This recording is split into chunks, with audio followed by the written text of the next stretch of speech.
Hey guys, how's everybody doing? With Renfield coming out yesterday and with me going checking out tonight, I decided to watch the original Dracula movie. The reason I'm doing that is because the director and Nicolas Cage, who star as Dracula in the new Renfield movie, both have said that Renfield is in fact a sequel to the 1931 Dracula movie, which I thought was interesting, I did not know about until earlier this week. So I decided to go ahead and review it. And I remember when I was growing up, I had this kick where I was into horror movies at first, and then I started to get into like those old classic horror movies like the Monsters, Dracula, and Frankenstein. But then one day I got this six film collection for my birthday. It had Dracula, Frankenstein, The Mummy, The Invisible Man, and Bride of Frankenstein. There was another one in there, but I can't remember what it was. Oh, it was also The Wolf Man. But I watched all of them and I thought they were really good, but then I got a box set of all the original movies and all that and just all their sequels. And so I grew up watching all those movies, and Dracula was one of my favorite movies growing up. And is it still one of my favorites? Let's see.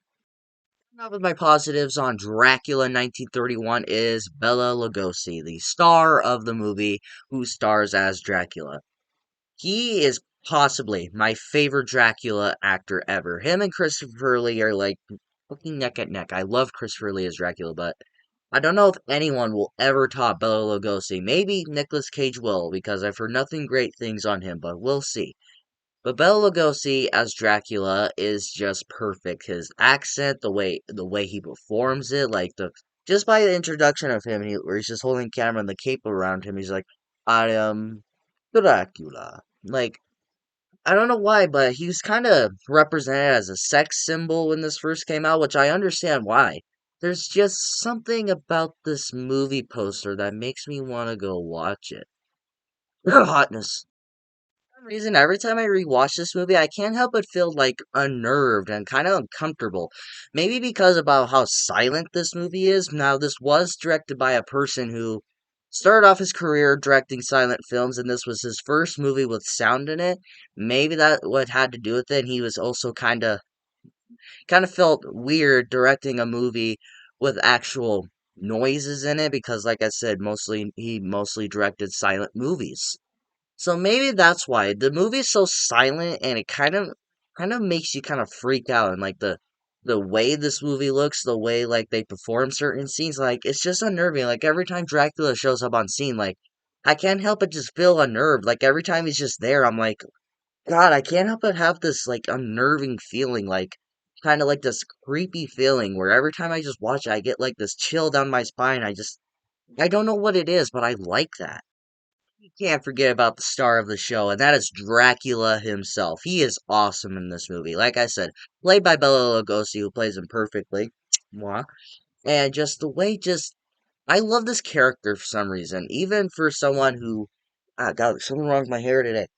Even for someone who grows up in this generation where everything is like, oh, if this thing is old, that makes it automatically bad. I'm not one of those people. But every time I always saw this character, I couldn't help but love him. And in this movie, like, I remember when I grew up, I kind of had this, like, kind of like this drug for Dracula. Like, I kind of wanted to get all the toys, all the movies, all the books, and all that. I had this drug going for a while. And this movie keeps all of the fairy tales that we know. He drinks blood, he can't be around in the sunlight or a cross. He has his servants. The ways he can die is by holy water and a stake through the heart. He has the three brides. Everything we pretty much know about Dracula is because of this movie. Now, if I'm not mistaken, I have read the book, but by the top of my memory, I don't think all the things that I just mentioned are all in the book. Now, I could be wrong. I could be wrong. But I'm pretty sure a lot of the things in this movie were made by themselves. Like, they just kind of added that in there. And then it became like this big popular thing that everyone knows. And all the things you pretty much know about Dracula and vampires is because of this movie. The thing I liked about Dracula in this movie is just the way he just enters the movie, where it's midnight and Renfield has to go there about like housing wares and all that, getting him a permit about buying a new house and all that. I don't know, it's really weird. He comes out of the coffin and like his cape's just around him. He's like staring into the camera, and slowly his three brides coming out. He's just staring at the camera, and then What Renfield doesn't know is that he was the driver in this movie, but then he's slowly turning into a bat, which looks little weird, but I can forgive that for that. And then when he enters, he just has like a little candle like guy sitting around who's like, I am Dracula. And he's just like, I bid you Bill welcome. And then he's always so weird too, like, and also in his entrance, like you can hear like the werewolves like just howling outside. And he goes, the creatures of the night make great music. Moving on to my negatives. This is always a thing that's always bothered me every time I rewatch this movie. Is that when you watch this movie, there's like certain parts where the camera will just stop and just focus on one thing. Like it'll like just stop and not move at all and just focus on there. Like, okay, we're gonna get this in the shot and it would just stop linger like this. Like there's not gonna be any talking or anything. It always bothers the fuck out of me. Part in this movie before Renfield goes up to Dracula's castle. His like this one woman, possibly his mother, I don't know. They don't really say. There's a part where she gives him a cross, like this one, and she's like, "This will help you," and just pauses and lingers on it like a freaking picture. It looks like they just took a picture of a cross and just added that in there just to linger on it. I don't want to stare at a picture of a cross for 5 minutes. Thing I just don't care about this movie is the characters. Now, really, the only notable character in this movie is really Dracula. Maybe possibly Van Helsing, but he's not a very likable character either. I mean, Renfield's there too, but he has nothing there to do besides just like act crazy and just be like and tell everyone and tell all these characters about Dracula and how to defeat him. You need to listen to Van Helsing and all that. There's parts in this movie where Renfield just like goes there's no notable characters in this movie, and some of the characters are just very unlikable. Like the main girl in this movie, where Dracula tries to like seduce her and kidnap her in a way. That sounds weird, but you'll get into it later. And he kind of tries to make her his new bride in a way too. But the husband, the fiance of this girl, he's a horrible character. Like I don't care for him one bit. Like he's just a complete asshole throughout the movie. I'm like, you expect me to like this character?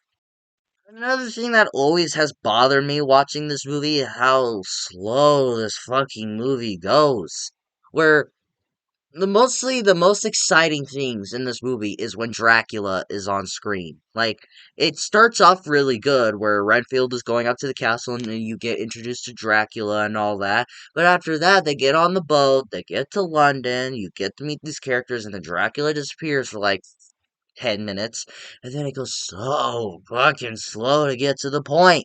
I'm sitting there like, okay, if by all standards, this movie should only be like 40 minutes long.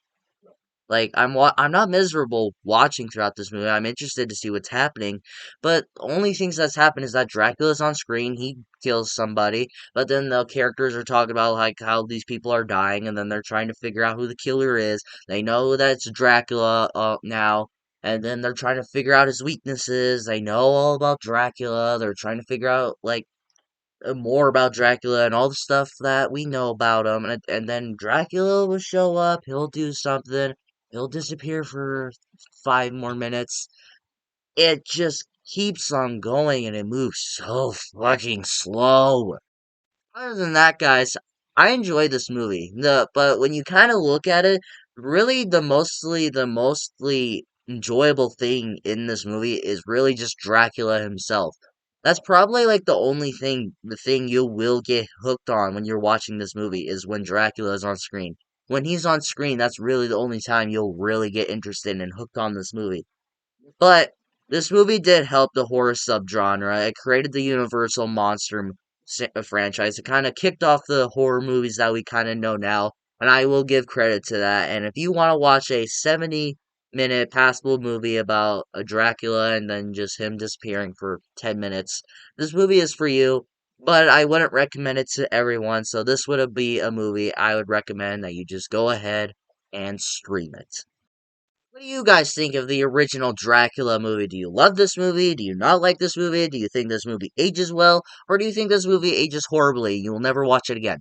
Let me know in the comments below and we will talk about it. If you like this video, like it. If you loved it, subscribe and hit the bell notification so you will get notified for my latest videos. But until my next video, take care.